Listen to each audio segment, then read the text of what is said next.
Împărate ce Mântuitorul Duhul Adul, care vei tinde pe toate nebunești, bunătățător de viață.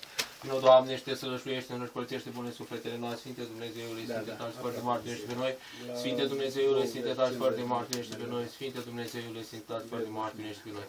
Prea Sfântă Trăiminești pe noi, Doamne, curățești păcatul noastre până iaptă, fără de noastre, ne cercetează și vindecă neputința prea sunt numele Tău, și acum și purea și vecii vecii, amin, Tatăl nostru care ești în cerul, sfințească numele Tău, vie împărăția Ta, facă-se în voia Ta, precum în cer, așa și pe pământ, pe noastre, în toate zilele de nouă astăzi, și ne iartă nouă greșalile noastre, precum și ne iertăm greșiților noștri, cea până în ispită și ne izbăvește rău, ca Te părăția, puterea și slavă a Tatălui și a Fiului și a Sfântului Duh, acum și pururea și în vecii vecilor. Amin.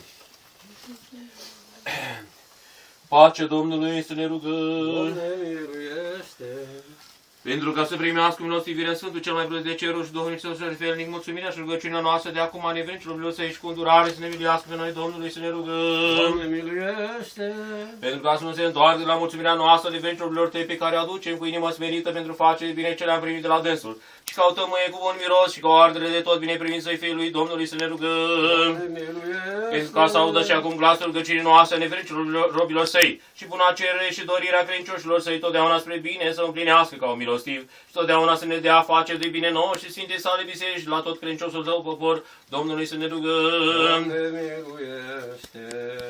Pentru ca să izbăvească Sfânta Sa Biserică și pentru iubitei și toți cei care de tot necazul, mânia, nevoia și primejdea și de vrăjmace văd ce nevăzut cu sănătate, în lungime de zile și în pace și cu ocrotirea îngerilor Săi totdeauna să-i îngrădească pe credincioșii Săi robi, Domnului, să ne rugăm. Doamne, miluiește! Apără, mântuiește, miluiește și ne păzește pe noi. E prea sfânta, curată, prea binecuvântată, mărita, stăpâna noastră Dumnezeu, născătoarea și pururea Fecioară Maria cu toți Sfinții să o pomenim. Sfântă născătoare de Dumnezeu, miluiește-ne pre noi. Pe noi înșine, pe alții și toată viața noastră lui Hristos Dumnezeu să o dăm. Că Ție se cuvine toată slava, cinstea și chirăcioarea Tatălui și Fiului și Sfântului Duh, acum și pururea și în vecii vecilor. Amin. Înțelepciune drept să ascultăm Sfânta Evanghelie. Pace tuturor! Duhului Tău. Din Sfânta Evanghelie de la Marcu citire. Slavă-ți, Doamne, slavă-ți! Să luăm aminte, zisa Domnul Cercilor, să-i aveți credință în Dumnezeu, căci adevărat vă spun vouă că cel care va zice muntele acestea ridică de aruncă în mare, nu se va îndoi și nu se va îndoi în inima lui, ce va crede că ceea ce zice se va face. Orice va zice el se va face, de aceea vă spun vouă. Toate câte cereți când vă rugați să credeți că le veți lua și le veți avea, iar când stați de vă rugați, iertați orice aveți împotriva cuiva, pentru ca și Tatăl vostru cel din ceruri să vă ierte vouă greșelile voastre. Căci dacă voi nu veți ierta, nici Tatăl vostru cel din ceruri nu vă va ierta greșelile voastre. Doamne, mărireți! Să zicem tot din totul și tot cugetul nostru să zicem. Doamne, miluiește! Doamne, atoțitorule Dumnezeul părinților, noi rugăm-ne Ție, auzi-ne și ne miluiește. Doamne, miluiește! Miluiește-ne pe noi, Dumnezeule, după mare mila Ta. Rugăm-ne Ție, auzi-ne și ne miluiește. Doamne, miluiește! Doamne, miluiește! Doamne, miluiește! Ne rugăm pentru binecredinciosul popor român ortodox, de pretutindeni în județele noastre mai mari, satelor și oraș cărmânațele noastre, pentru sănătatea și mântuirea lor. Doamne, miluiește! Doamne, miluiește! Doamne, fericitul Părintele nostru Patriarh Daniel, pentru Metropolitul nostru Teofan, pentru un alt preasfințitul Arhiepiscopul nostru Pimene și pentru toți frații noștri într Hristos. Doamne, miluiește! Doamne, miluiește! Doamne, miluiește! Ca niște robi netrebnici cu frică și cu tremur, mulțumim milostivirii Tale, Mântuitorule, Stăpânul nostru. Doamne, pentru binefacele Tale, cele înbelșugate, care le-ai vărsat asupra robilor Tăi, cădem înaintea Ta și ca unui Dumnezeu să aducem doxologie și cuvinință strigăm. Izbăvește din toate nevoile pe robii Tăi ca un milostiv, totdeauna împlinește dorințele noastre ale tuturor. Cu de adinsul ne rugăm Ție, auzi-ne și ne miluiește. Doamne, miluiește! Doamne, miluiește!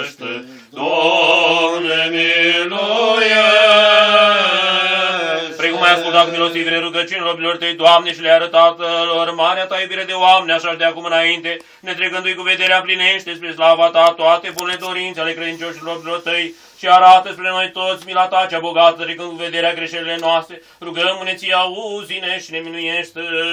Doamne, miluiește, Doamne, miluiește, Doamne, miluiește. Care este tămâie cu un miros ca o ardere tot, bine primită să fie, întru tot bunul este stăpâne această, mulțumirea noastră înaintea slavei tale. Trimite totdeauna ca îndurat robilor tăi mila ta cea bogată și îndurările tale și izbăvește pe robii tăi de toate meșteșugurile văzuților și nevăților vrăjmași. Pe biserica ta cea sfântă, orașul, parohia aceasta, comuna aceasta, satul acesta și pe tot poporul tău, dăruind tuturor sănătate, lungime de zile, sporire întru toate faptele cele bune, întru toate îndurate, împărate, auzi-ne și de grav ne miluiește. Doamne, miluiește, Doamne, miluiește, Doamne, miluiește. Domnului să ne rugăm. Miluiește. Doamne Iisuse Hristoase, Dumnezeul nostru, Dumnezeul îndurărilor și a toată milostivirea, a cărui milă este nemăsurată și iubire de oameni adânc neajunsă, la ta slavă căzând cu frică și cu tremur, ca niște robi netrebnici cu umilință, aducem acum mulțumire bunătății tale pentru binefacerile ce au fost asupra roabei tale, Parascheva, la împlinirea acestor 100 de ani, și ca un Domn bun și stăpân și binefăcător, te slăvim, îți cântăm și te lăudăm și iarăși căzând înaintea ta, mulțumim, rugând cu umilință nemăsurată și nespusa ta milostivire, ca precum ai binevoit a primi acum rugăciunile robilor tăi și cu milostivire învrednicit ale împlinit cererile, așa dă și acum înainte, de acum înainte învrednicește a spori într-o dreapta credință, în dragostea cea către tine și cea către aproapele, în toate faptele cele bune și a dobândi ale tale binefaceri împreună cu toți credincioșii tăi. Miluiește-i de toată rea întâmplare, dăruindu-le pace și liniște și ne învrednicește pe noi toți totdeauna cu mulțumire, aduce cele prea bune, mulțumiri pentru toate binefacerile ce le-am primit de la tine. Că a ta este stăpâna, a ta este părăția și puterea și slava a Tatălui și a Fiului și a Sfântului Duh, acum și pururea și în vecii vecilor. Că milostiv și iubitor de oameni Dumnezeu ție slavă, înălțăm Tatălui și Fiului Sfântului și pururea și în vecii vecilor. Slavă ție, Hristos, Dumnezeu nostru, deja noastră, slavă ție! Tatălui și Fiului și Sfântului Duh și acum și pururea și în vecii vecilor. Amin. Doamne miluiește, Doamne miluiește, Doamne miluiește. Prea puternici Părinte, binecuvintează. Hristos adevăratul Dumnezeul nostru, pentru ce prea curate imagini sale, acestui măsuri, de